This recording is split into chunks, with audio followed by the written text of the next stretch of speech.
Bonjour, je m'appelle Céline et je suis sage-femme au Belvédère et aujourd'hui on va faire une séance de préparation à la naissance où on va vous présenter les locaux du Belvédère.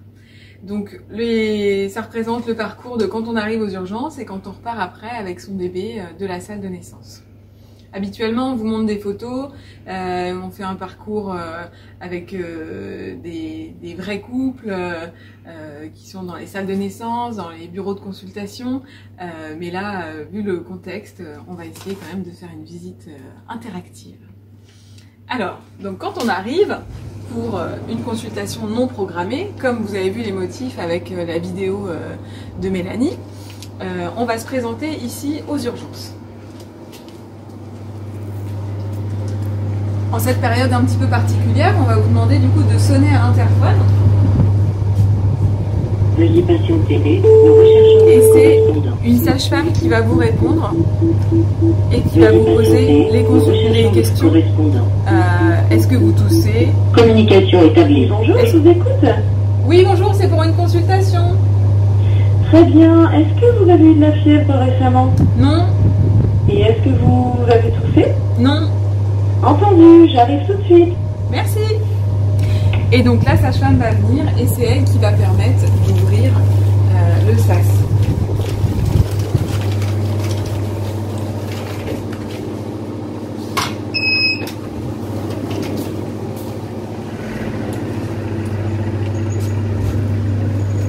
Une prise en charge administrative est nécessaire et du coup ça sera fait ici au standard. Et donc la sage-femme va vous proposer un masque si vous êtes au 3e trimestre de grossesse. Et puis on va aller prendre les constantes dans cette pièce-là. Du coup, c'est-à-dire qu'on va vous demander votre motif de consultation de façon un petit peu plus intime. On va vous prendre votre tension, faire une bandelette urinaire. Et puis bien sûr, avant tout, on va vous demander de vous laver les mains. Le conjoint, l'accompagnant n'est pas accepté dans cette partie-là, mais après évidemment, s'il y a des contractions, si le travail se met en route, votre accompagnant pourra venir avec vous. Donc après cette partie-là, du coup, la sage-femme va vous voir en consultation dans un bureau comme ceci. Donc on fait la consultation classique, on va dire, et puis derrière le paravent, il y a de quoi écouter votre bébé et puis vous examiner si besoin. Après ça, en fonction de votre motif de consultation, mais très certainement en fin de grossesse, on va faire un enregistrement du bébé. Donc ça sera dans cette pièce-là. Donc ça s'appelle un monitoring fœtal. Et ça dure à peu près une demi-heure, 40 minutes d'enregistrement. Après ça, avec vous, on prendra la décision, est-ce qu'on vous garde ici? Si par exemple vous avez rompu la poche des os et qu'il y a des contractions ou non, est-ce que votre bébé bouge bien, quel est votre souhait, est-ce que vous préférez rentrer à la maison ou pas, est-ce que le travail a démarré ou pas? Donc si vous le souhaitez, vous pourrez rentrer chez vous. Et sinon, on vous installera du coup dans une chambre ou alors en salle de naissance si le travail a démarré. Donc si vous restez à la maternité et que le travail n'est pas franc, on va vous proposer de vous installer dans une chambre comme ceci. Toutes les chambres sont individuelles avec une salle de bain et des toilettes. Et ici, on a de quoi faire un monitoring pour écouter votre bébé. Et puis comme vous voyez, il y a une suspension et un ballon dans chaque chambre. Il ne faut pas hésiter à ramener vos objets de chez vous pour personnaliser un peu votre environnement. Donc avec le ballon, je vais vous montrer quelques positions. Par exemple, on va monter le lit. Donc le lit est médicalisé, hein, il faut se servir des outils qu'on a. On va monter le lit assez haut pour pouvoir faire des étirements. Donc du coup, on va pouvoir s'installer comme ça. Donc l'idée, ça va être d'avoir le dos bien droit. Et ça, les positions, le ballon, la mobilisation, on y reviendra aussi dans d'autres vidéos. De bien s'étirer, voilà, comme ça. Le ballon, il peut aussi être mis directement sur le lit. Et puis, on peut s'en servir comme ça. on peut en profiter pour se faire un massage dans le dos, ce qui est très bon quand on a des contractions. Et puis on peut également mettre le ballon dans le dos d'ailleurs, pour venir masser le bas du dos comme ça. N'hésitez pas à appeler la sage-femme pour vous guider, pour refaire le point, pour vous aider à vous servir du ballon, de la suspension si vous avez besoin. Vraiment, c'est important. Je vais vous montrer la salle de bain. Donc on l'a déjà vu, hein, le bain va permettre de relâcher l'utérus. Donc soit il va permettre entre les contractions d'avoir une meilleure récupération. Il peut aussi permettre de dilater le col. Et puis, si ce n'est pas vraiment le travail, ça va faire relâcher l'utérus et passer un peu les contractions. Donc, c'est de toute façon toujours bénéfique. Donc là, on a la baignoire ici. Du coup, on peut mettre, vous voyez, une petite lumière tamisée. Il y a une chaîne IFI.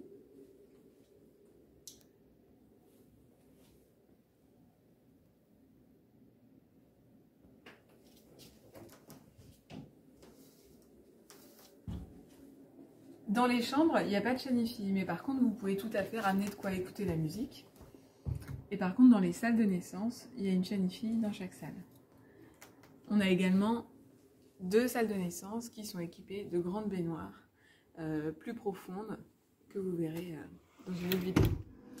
Donc là, nous voici dans une salle de naissance, et puis donc voilà les grandes baignoires dont je vous parlais. Et donc là, on peut vraiment avoir le ventre en immersion, se mettre à 4 pattes ou se mettre assise et avoir le ventre qui trempe tout entier dans l'eau.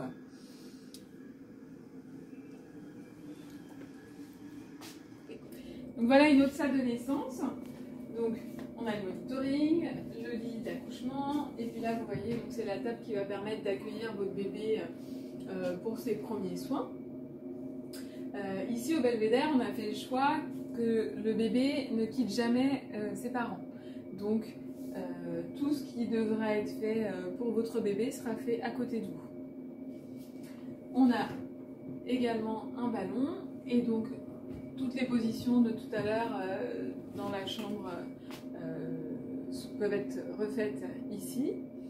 Et puis une dame qui a par exemple... Alors je vous l'ai déjà dit dans d'autres vidéos, donc c'est vraiment important de suivre ses sensations, ses intuitions, d'écouter son corps, la façon dont les positions qui vont vous soulager le mieux. Et puis après, quand les femmes souhaitent une péridurale, on peut quand même continuer la mobilisation. Et donc je vais vous montrer des positions qu'on peut faire du coup sur la table de naissance quand on a une péridurale.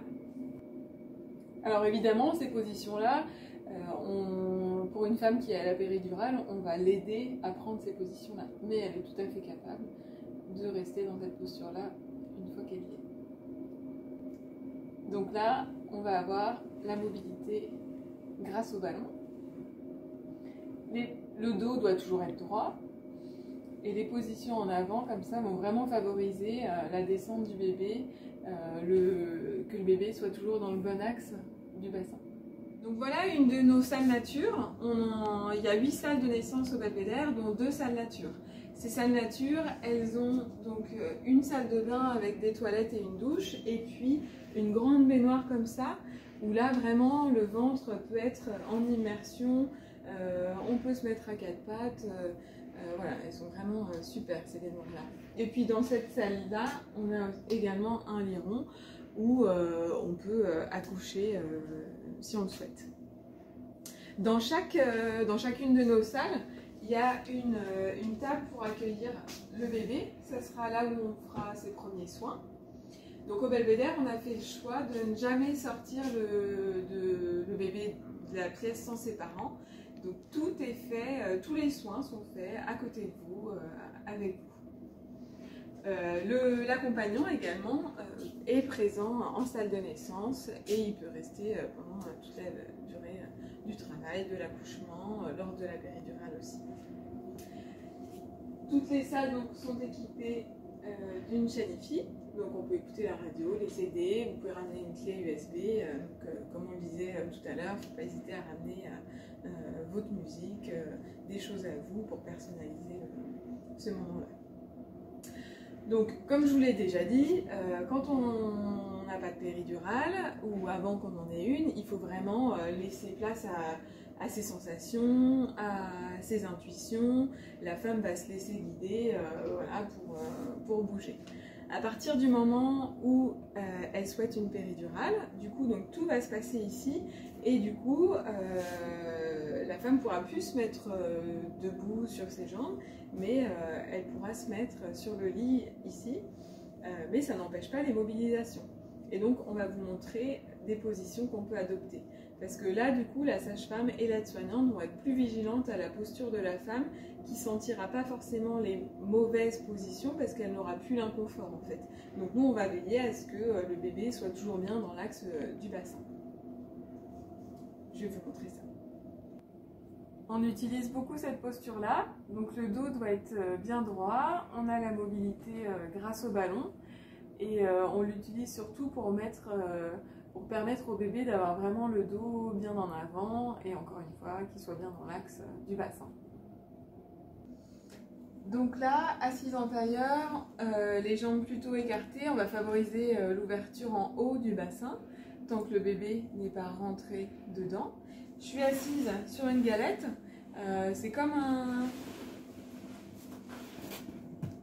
ballon, ça fait le même effet. On garde la mobilité du bassin.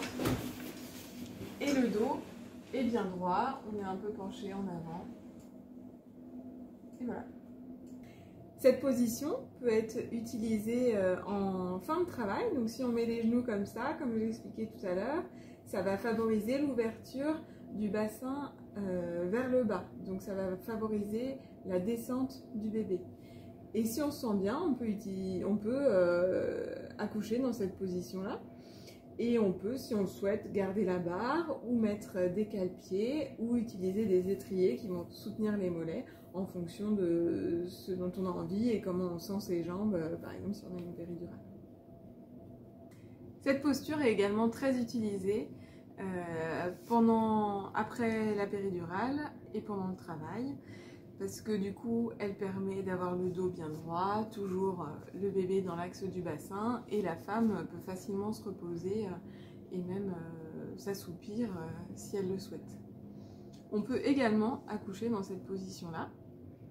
Ici, au belvédère, on vous laisse le choix d'accoucher dans la position que vous le souhaitez, tant qu'on peut écouter votre bébé et qu'elle est adaptée pour vous. Et si vous avez besoin, évidemment, on va vous aider, vous guider, vous accompagner pour choisir votre posture là où vous vous sentez le mieux. Votre conjoint sera présent pendant la naissance. Aujourd'hui, nous sommes le 11 avril 2020 et pour l'instant, les recommandations quant au coronavirus au belvédère permettent d'accueillir le conjoint en salle de naissance. Il devra porter un masque, tout comme vous, pour protéger les soignants. Alors bien sûr, on va essayer de favoriser une ambiance un peu plus intime avec une petite lumière douce. Dans la pièce, donc, il y aura une sage-femme, une aide-soignante, vous et votre accompagnateur. Et vraiment, il faut nous dire de quoi vous avez envie, de quoi vous n'avez pas envie. Nous, on va essayer de vous suivre au maximum tant que c'est possible. C'est très facile pour nous de nous adapter si on connaît vos souhaits. Après, par contre, il ne faut pas avoir des souhaits, un scénario trop précis, parce qu'évidemment, plus c'est précis, et moins il y a de chances que votre histoire colle exactement à votre projet ce jour-là. Donc c'est très bien d'avoir des idées et des envies. Et nous, ça nous permet de savoir dans quelle direction on va vous accompagner, mais il faut quand même rester prêt pour l'imprévisible, parce que c'est aussi ça une naissance, on ne sait jamais à l'avance de quelle façon ça va se passer, dans quel ordre vont arriver les événements. Donc après la naissance et après la délivrance, donc la délivrance c'est la sortie du placenta, vous restez 2 heures en salle de naissance pour surveiller que votre bébé s'adapte bien et que de votre côté tout va bien aussi. On va favoriser le pot à pot avec la maman pour en premier lieu réchauffer votre bébé Et puis pour faire connaissance et prendre ce premier contact. Donc nous, on va essayer de se faire assez discrète pour vous laisser dans votre bulle et donc faire connaissance. Le bébé a besoin aussi d'être au contact au plus proche de sa mère. Ça va le rassurer. Il a un très grand besoin de sécurité quand il naît, qui va durer assez longtemps, plus d'heures, hein, quelques jours, quelques mois. Mais ces premières heures sont primordiales. L'échange aussi des premiers regards qui permet au bébé de connaître ses repères, donc ses parents. Il va sentir aussi l'odeur de sa mère, il va entendre les battements du cœur, les vibrations de la voix, et tout ça c'est des choses qui l'ont déjà bercé pendant la grossesse, donc qui vont vraiment le rassurer. On proposera aussi à votre bébé son premier repas, donc une mise au sein si vous souhaitez l'allaiter, ou un biberon si vous le souhaitez. Il faut savoir qu'aussi on peut faire une première tétée ou même plusieurs tétées pour donner à son bébé le colostrum si on le souhaite, sans forcément partir sur un allaitement. Et après ces 2 heures, si vous le souhaitez, on peut habiller votre bébé ou alors vous pouvez le garder en peau à peau avec vous et vous pourrez aller ensuite dans une chambre en suite de couche. Alors le pot à pot, c'est pas que en salle de naissance, évidemment il peut être fait en suite de couche par le conjoint, par la maman, par la personne de son choix et bien sûr il peut être continué à la maison. Il va favoriser la sécrétion d'ocytocine qui est l'hormone de l'attachement. Il va favoriser la sécrétion de prolactine qui favorise l'attachement et l'allaitement. Donc voilà, il a plein de bénéfices et bien sûr il sécurise énormément votre bébé. En cas de césarienne programmée ou faite en urgence, au belvédère, on accepte que l'accompagnant soit présent dans le bloc avec la maman. Actuellement, évidemment, le 11 avril, c'est toujours possible. Dans ces cas-là, d'ailleurs, on favorise le pot à pot avec l'accompagnant après la césarienne parce que la maman est moins disponible. C'est la même équipe qui s'est occupée du couple en salle de naissance qui suivra ce couple lors de la césarienne programmée ou en urgence. Après la césarienne, la femme va en salle de réveil. Si notre équipe est disponible, le bébé et l'accompagnant peuvent y aller également. Mais ce n'est pas toujours le cas et ça va dépendre aussi de l'activité de la salle de réveil. Et sinon, le bébé et l'accompagnant vont aller dans la chambre où sera la maman après. La durée de la salle de réveil est à peu près 1h30, 2 heures également, un peu comme en salle de naissance. Vous pourrez retrouver également la liste des affaires nécessaires pour la valise disponible sur le site internet du Belvédère. Voilà, j'espère que cette visite virtuelle vous permettra d'arriver plus sereine à la maternité.